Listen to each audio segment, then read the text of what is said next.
سندھ میں قومی شاہراہ پر متنازع نہروں کے خلاف دھرنے ختم کروانے کے لیے پولیس نے ایکشن لے لیا۔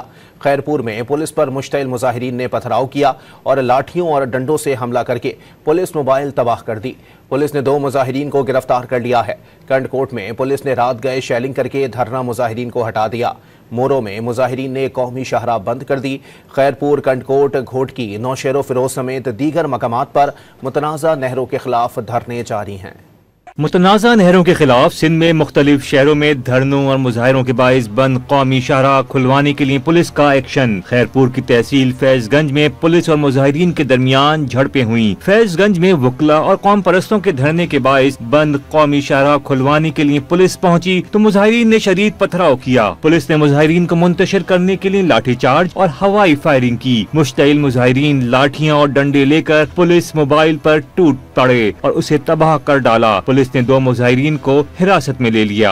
خیرپور میں ببرلو بائی پاس پر متنازع نہروں کی تعمیر کے خلاف وکلا کا دھرنا 10 روز سے جاری ہے۔ کند کوٹ میں پولیس نے انڈس ہائی وے پر دھرنا ختم کرانے اور مظاہرین کو منتشر کرنے کے لیے رات گئے شیلنگ کی، جس سے 4 افراد بے ہوش ہو گئے۔ مظاہرین نے مزاحمت کی لیکن پولیس نے انہیں پیچھے دھکیل دیا۔ دوسری جانب کند کوٹ میں وکلا اور قوم پرستوں کا دھرنا 7ویں روز بھی جاری ہے۔ ادھر گھوٹکی اور مورو میں متنازع کینال کے خلاف دھرنے اور مظاہرے جاری ہیں۔ گھوٹکی میں سندھ پنجاب بارڈر کمو شہید کے مقام پر وکلا اور سول سوسائٹی کے دھرنے کو آج 5واں روز ہے۔ نوشہر و فیروز کے علاقے مورو میں شہریوں نے متنازع نہروں کی تعمیر کے خلاف قومی شاہراہ پر ٹائر جلا کر سڑک کو بند کر دیا۔ احتجاج کے باعث سندھ سے پنجاب اور بلوچستان کی طرف آنے جانے والی ٹریفک بند ہے، جس سے مسافروں کے ساتھ ٹرانسپورٹرز کو بھی شدید پریشانی کا سامنا ہے۔ آج 8 دن ہو گئے، ہمارے لوگوں کا مال گاڑیوں میں جو ہے یہ خراب ہو گیا، پیاز ہے، ٹماٹر ہے، جو چیز بھی ہے خراب ہو گئے۔